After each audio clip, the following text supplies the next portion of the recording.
Part 1 में आपने देखा कि कैसे मैं बचपन में उस खौफनाक लैब से बच निकली थी जहां मुझे एक हथियार बनाया गया था। अपनी जान बचाने और अपनी दिमागी बीमारी का इलाज ढूंढने के लिए मैंने याददाश्त खोने का ऐसा नाटक किया कि मेरे सारे दुश्मन खुद चलकर मेरे जाल में फंस गए। जब उन्होंने मुझे कमजोर समझा तब मैंने अपना असली रूप दिखाया और उन सभी को बेरहमी से मौत के घाट उतार दिया। आखिर में मैं अपना इलाज हासिल करने के लिए डॉक्टर बेक की जुड़वां बहन आयरीन तक पहुंच गई थी। अगर आपने मेरी कहानी का वो पहला पार्ट नहीं देखा है तो लिंक डिस्क्रिप्शन और कमेंट में है, पहले उसे जरूर देख लें। अब यहाँ से आगे की कहानी शुरू होती है। पार्ट 2 की शुरुआत एक फ्लैशबैक से होती है जहाँ कुछ कॉलेज स्टूडेंट्स एक बस से ट्रिप पर जा रहे थे, लेकिन अचानक बस का ड्राइवर रास्ता बदलकर बस को एक सुनसान माइनिंग एरिया में ले जाता है। उसके बाद बस में बैठे कुछ लोग अंदर जहरीली गैस छोड़ देते हैं। बस में बैठे सभी लोग तड़प तड़प कर मर जाते हैं सिवाय एक लड़की के। वे लोग उस लड़की को बेहोश करके बस से बाहर निकाल लेते हैं और जब उसे होश आता है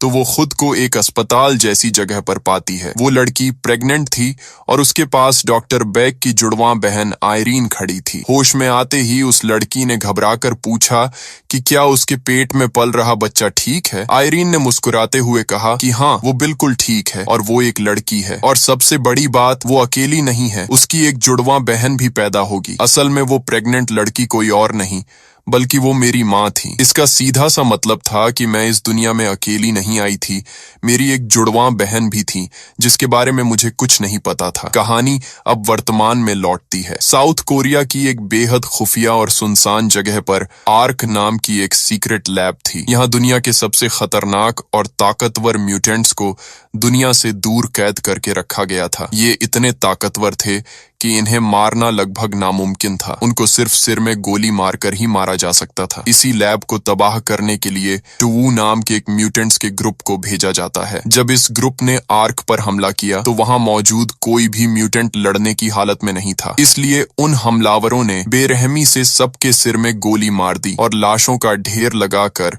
वहां से चले गए। लेकिन उन्हें नहीं पता था कि उन्होंने एक बहुत बड़ी गलती कर दी है। उन लाशों के बीच एक लड़की ऐसी थी जो सिर में गोली लगने के बावजूद भी जिंदा थी। उसकी दिमागी ताकत इतनी ज्यादा थी कि वो मौत को भी चकमा दे गई। असल में वो मेरी वही जुड़वां बहन थी। पूरी लैब तबाह होने के बाद जब उसे होश आया तो वो खून से लथपथ हालत में उठी और आर्क से बाहर निकल आई। उस खौफनाक आर्क लैब से बाहर निकलने के बाद मेरी बहन को भी बिल्कुल मेरी तरह बीच बीच में भयंकर सिरदर्द के दौरे पड़ते थे, लेकिन उसका दिमाग इतना ज्यादा ताकतवर था कि जब भी उसे दर्द होता तो उसकी दिमागी ताकत से आसपास की पूरी प्रकृति हिलने लगती थी। उधर आर्क में हुए इस भयानक हमले की खबर डॉक्टर बेक को भी मिल गई और उसे यह भी पता चल गया कि हमले के बाद वो लड़की वहां से गायब है। डॉक्टर बेक का पूरा शक मेरे ऊपर ही था। उसे लग रहा था कि आर्क पर यह हमला मैंने ही करवाया है, क्योंकि इस खुफिया लैब की जानकारी सिर्फ कुछ गिने चुने लोगों के पास ही थी। दूसरी तरफ मेरी बहन, जो पिछले 18 या 20 सालों से उस लैब में कैद थी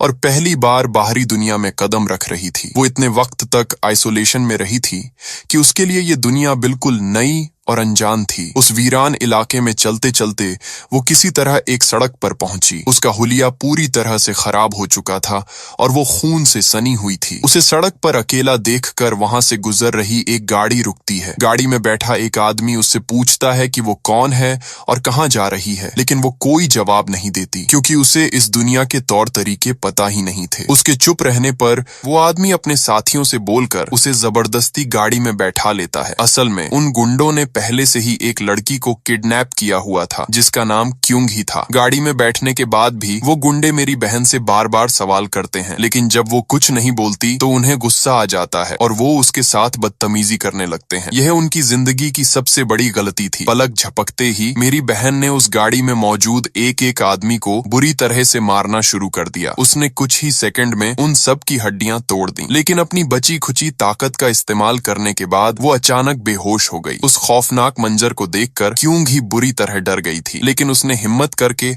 अपनी मदद के लिए अपने अंकल को वहां बुलाया। क्यूंग ही उस बेहोश लड़की को भी अपने साथ ले गई क्योंकि उसने उन गुंडों से उसकी जान बचाई थी। क्यूंग ही के अंकल एक जानवरों के डॉक्टर थे, इसलिए वो मेरी बहन को सीधा उनके क्लिनिक पर ले आए। जब अंकल ने उसका इलाज करना शुरू किया तो देखा कि उसके शरीर में बहुत सारी गोलियां लगी हैं, लेकिन जैसे ही उन्होंने उसके शरीर से आखिरी गोली बाहर निकाली, उसके शरीर के सारे गहरे घाव अपने आप कुछ ही सेकंड में पूरी तरह से भर गए। ये देखकर क्यूंग ही के अंकल हैरान रह गए। इधर हमें पता चलता है कि जो गुंडे क्यूंग ही को किडनैप करके ले जा रहे थे वे योंग-डू नाम के आदमी के लिए काम करते थे। क्यूंग ही के पिता की मौत के बाद योंग-डू उनकी पुश्तैनी जमीन हड़पना चाहता था, इसलिए वो आए दिन क्यूंग ही को डराता और परेशान करता रहता था। क्यूंग ही के अंकल के क्लिनिक में इलाज होने के बाद वो उस लड़की को अपने साथ अपने घर ले आई। क्यूंग ही के घर में उसका एक छोटा भाई गिल भी रहता था, लेकिन वो अपनी बहन के साथ आई उस अनजान लड़की पर कुछ खास ध्यान नहीं देता था। उधर डॉक्टर बैक को मेरी जुड़वां बहन के बाहर खुलेआम घूमने की बात से बहुत डर लग रहा था। उसे पता था कि अगर इस बात की भनक हेडक्वार्टर को लग गई तो उसके लिए बहुत बड़ी मुसीबत खड़ी हो जाएगी। इसलिए डॉक्टर बैक ने उस लड़की को हमेशा के लिए खत्म करने का फैसला किया और इसके लिए उसने जो ह्योन नाम की एक प्राइवेट सोल्जर को हायर किया। जो ह्योन कोई आम लड़की नहीं थी। वो और उसका असिस्टेंट भी बिल्कुल मेरी तरह ही म्यूटेंट थे, जिन्हें खुद डॉक्टर बैक ने ही बनाया था। डॉक्टर बैक ने जो ह्योन को एक राज बताया। उसने बताया कि वो लड़की मेरी तरह किसी माँ के गर्भ से पैदा नहीं हुई थी, बल्कि उसे मेरे एम्ब्रियो का एक क्लोन बनाकर लैब में स्पेशल ट्रीटमेंट देकर तैयार किया गया था। इसीलिए वो मुझसे भी बहुत ज्यादा अलग और खतरनाक है। डॉक्टर बैक ने जोह्योन को समझाया कि मेरी कमजोरी वो नीला सीरम था जिसके बिना मैं तड़प तड़प कर मर जाती, लेकिन उस नई लड़की की कमजोरी क्या है ये आज तक किसी को नहीं पता। जोह्योन के वहां से जाने से पहले डॉक्टर बैक ने उसे एक खास डिवाइस दिया। उसने बताया कि आर्क लैब में मौजूद सभी बच्चों के दिमाग में एक ट्रैकिंग चिप लगाई गई थी ताकि उनकी दिमागी एक्टिविटी पर नजर रखी जा सके। इस डिवाइस की मदद से जो ह्योन उस चिप को ट्रैक कर सकती थी और यह जान सकती थी कि वो लड़की इस वक्त कहाँ है। डॉक्टर बैक से यह डिवाइस लेने के बाद जो ह्योन और उसका असिस्टेंट तुरंत उस लड़की की तलाश में निकल पड़े और जल्द ही उन्हें उसकी लोकेशन का सुराग मिल गया। दूसरी तरफ योंग-डू को जब यह पता चला कि उसके जो आदमी क्यूंग ही को किडनैप करने गए थे वे बहुत ही बुरी तरह से जख्मी हालत में वापस लौटे हैं, तो उसका खून खौल उठा। अपने गुंडों का बदला लेने के लिए योंग-डू उसी रात क्यूंग ही के घर पहुंच गया। उसके साथ हथियारों से लैस बहुत सारे गुंडे थे। योंग-डू और उसके गुंडों ने क्यूंग ही और उसके छोटे भाई गिल को बेरहमी से पीटना शुरू कर दिया। ये सब कुछ मेरी बहन घर की छत पर खड़ी होकर चुपचाप देख रही थी। उनकी हालत देखकर मेरी बहन से अब और रहा नहीं गया। वो छत से सीधे नीचे कूदी और योंग-डू के गुंडों के सामने आकर खड़ी हो गई। किसी को कुछ समझ आता उससे पहले ही उसने उन पर हमला कर दिया। मेरी बहन का सिर्फ एक वार ही उन गुंडों की जान लेने के लिए काफी था। पलक झपकते ही उसने कई गुंडों की हड्डियां तोड़ दी। मेरी बहन की इस खौफनाक ताकत को देखकर योंग-डू बुरी तरह घबरा गया। उसे समझ आ गया कि अगर वो एक पल भी और वहां रुका तो जिंदा नहीं बचेगा। इसलिए योंग-डू बिना एक सेकंड बर्बाद किए अपनी जान बचाकर वहां से भाग गया। अगले दिन योंग-डू क्यूंग ही के अंकल के क्लिनिक पर जा पहुंचा। वो उस लड़की के बारे में पता करना चाहता था कि आखिर वो कौन है, इतनी ताकतवर कैसे है और क्यूंग ही के साथ क्यों रह रही है। योंग-डू ने सच उगलवाने के लिए क्यूंग ही के अंकल को बहुत ज्यादा टॉर्चर किया, लेकिन उसे उनके मुंह से कुछ खास जानकारी नहीं मिल पाई। योंग-डू इतना तो समझ गया था कि अगर कोई लड़की इतनी ज्यादा पावरफुल है तो यकीनन वो एक वांटेड मुजरिम होगी या उसके पीछे कोई बड़ी ताकत होगी, इसलिए उसने उसके बारे में पता लगाना शुरू कर दिया। दूसरी तरफ टोवू ग्रुप को भी यह भनक लग गई कि आर्क लैब पर किए गए उनके हमले के बाद भी मेरी बहन जिंदा बच गई है और बाहर खुलेआम घूम रही है। ये खबर मिलते ही वो कातिलों का झुंड दोबारा उसे ढूंढने और मारने के लिए निकल पड़ा। रात को योंग-डू के गुंडों की जो धुलाई हुई थी उसके बाद क्यूंग ही का छोटा भाई गिल मेरी बहन के साथ काफी फ्रेंडली होने की कोशिश करने लगा था। गिल को यह अच्छे से समझ आ चुका था कि जब तक वो लड़की उनके साथ रहेगी योंग-डू और उसके गुंडे उन्हें दोबारा तंग करने की हिम्मत नहीं करेंगे। उधर योंग-डू ने अंकल के साथ जो भी टॉर्चर किया था अंकल ने वो सारी बात क्यूंग ही को बता दी। उन्होंने डरते हुए क्यूंग ही को समझाया कि वो लड़की तुम दोनों के लिए बहुत बड़ा खतरा है और योंग-डू दोबारा कुछ भयानक जरूर करेगा, इसलिए उसे फौरन अपने घर से निकाल दो। इधर योंग-डू मेरी बहन के बारे में पता लगाते लगाते सीधा उसी टोवू ग्रुप के कांटेक्ट में आ गया। दूसरी तरफ मेरी बहन और गिल की दोस्ती काफी गहरी होने लगी थी। उन दोनों को इस बात का बिल्कुल भी अंदाजा नहीं था कि जो ह्योन नाम की वो प्राइवेट सोल्जर उनके घर से कुछ ही दूरी पर उन पर एक जानलेवा हमला करने की पूरी तैयारी कर चुकी थी। और ठीक उसी वक्त योंग-डू उस टोवू ग्रुप को रास्ता दिखाते हुए क्यूंग ही के घर की तरफ ला रहा था। असल में क्यूंग ही के घर पहुंचने से पहले ही जो ह्योन ने उसे रास्ते में रोक लिया था। जो ह्योन ने क्यूंग ही को उस लड़की के बारे में सब कुछ बता दिया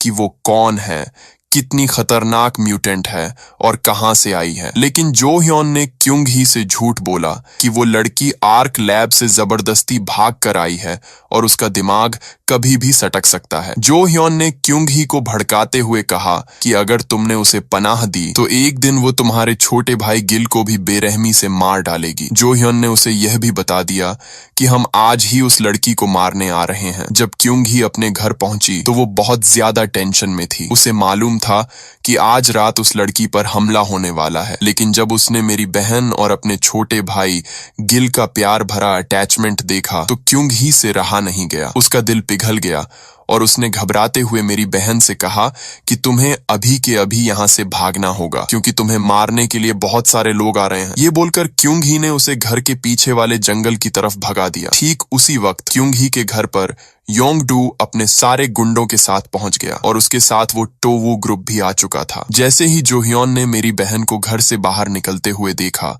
उसने बिना एक सेकंड घमवाए उस पर बम से एक जोरदार हमला करवाया। एक भयंकर धमाका हुआ और हर तरफ धुआं ही धुआं फैल गया। बम गिरने के बाद जब जोह्योन और उसका असिस्टेंट ये देखने आगे बढ़े कि वो लड़की मरी या नहीं, तो वहां कोई लाश ही नहीं थी। लेकिन जोह्योन और उसके असिस्टेंट के सामने योंगडू के हथियारबंद गुंडे और वो टोवू ग्रुप था। जोह्योन ने अपनी ताकत के घमंड में उन सबको वहां से चले जाने की सख्त वार्निंग दी, लेकिन टोवू ग्रुप ने जोह्योन की इस वार्निंग का बुरी तरह से मजाक उड़ाया। टोवू ग्रुप ने अपना असली रूप दिखाते हुए सबसे पहले तो योंगडू के ही लोगों को पल भर में मौत के घाट उतारना शुरू कर दिया। योंगडू के गुंडे उनके सामने चींटियों की तरह कुचले जा रहे थे। इसके बाद टोवू ग्रुप ने जोह्योन और उसके असिस्टेंट पर भी जोरदार हमला कर दिया। दोनों तरफ से टक्कर की लड़ाई चल रही थी क्योंकि दोनों ही सुपर म्यूटेंट थे, लेकिन टोवू ग्रुप के लोग हद से ज्यादा ताकतवर थे। उन्हें हराना लगभग नामुमकिन था। इस भयानक लड़ाई के बीच बेचारे क्यूंग ही और गिल भी मारे गए। लड़ते लड़ते आखिरकार जोह्योन और उसका असिस्टेंट भी टोवू ग्रुप के हाथों मारे गए। अब टोवू ग्रुप के रास्ते का हर कांटा साफ हो चुका था। उनके लिए अब सिर्फ एक ही काम बचा था और वो था मेरी जुड़वां बहन को ढूंढ कर मारना। लेकिन उन्हें उसे ढूंढने की जरूरत ही नहीं पड़ी क्योंकि मेरी बहन खुद ही चलकर उनके सामने आ गई। असल में वो क्यूंग ही और गिल को उस खतरे में अकेला छोड़कर जाना ही नहीं चाहती थी क्योंकि उन दोनों से उसका एक गहरा इमोशनल अटैचमेंट हो चुका था। लेकिन जब वो वापस लौटी और उसने क्यूंग ही और गिल को वहां मरा हुआ देखा तो उसका दिल टूट गया और वो बहुत ज्यादा दुखी हो गई। टोवू ग्रुप ने फौरन मेरी बहन को जान से मारने की कोशिश की, लेकिन अब उनका सामना मेरी बहन की असली और खौफनाक पावर से होने वाला था। मेरी बहन की दिमागी ताकत इतनी ज्यादा थी कि उसे टोवू ग्रुप को मारने के लिए अपने हाथ पैर भी चलाने की जरूरत नहीं पड़ी। उसने सिर्फ अपनी सोच से एक एक करके टोवू ग्रुप के सारे मेंबर्स को तड़पा तड़पा कर मार डाला। उस खूनी मंजर के बाद वहां टोवू गैंग की सिर्फ एक लड़की जिंदा बची थी और ठीक उसी वक्त उस तबाह हो चुकी जगह पर मैं पहुंचती हूँ। असल में मैंने ही अपनी बहन को उस आर्क लैब से आजाद करवाने के लिए टोवू ग्रुप को वहां भेजा था, लेकिन मैंने उन्हें मेरी बहन को मारने का नहीं बल्कि बचाने का ऑर्डर दिया था। टोवू ग्रुप की इस बहुत बड़ी गलती से मुझे इतना ज्यादा गुस्सा आया कि मैंने वहां बची हुई उस आखिरी लड़की को भी बेरहमी से मार दिया। उसके बाद मैं अपनी बहन के पास गई और मैंने उसे बताया कि मैंने ही उस टोवू ग्रुप को तुम्हें आर्क लैब से आजाद करवाने का काम सौंपा था, लेकिन ये कमीने लोग मेरी बात न मानकर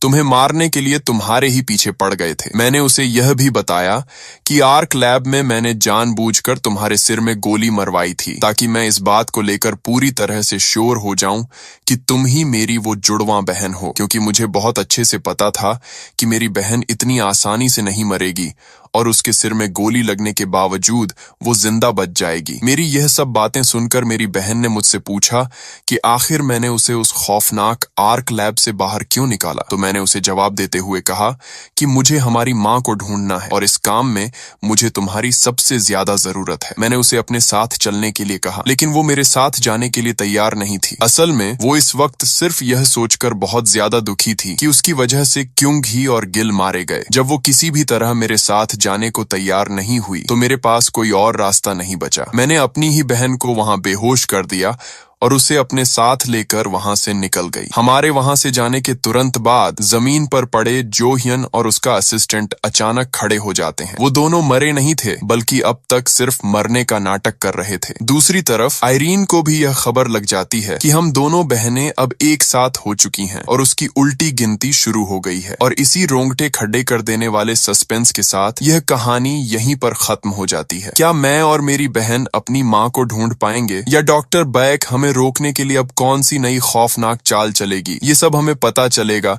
एट विच के पार्ट 3 में। अगर आप वीडियो में यहाँ तक पहुंच गए हो तो वीडियो को एक लाइक जरूर करें और चैनल को सब्सक्राइब करना न भूलें। तो मिलते हैं अगली वीडियो में, तब तक के लिए गुड बाय।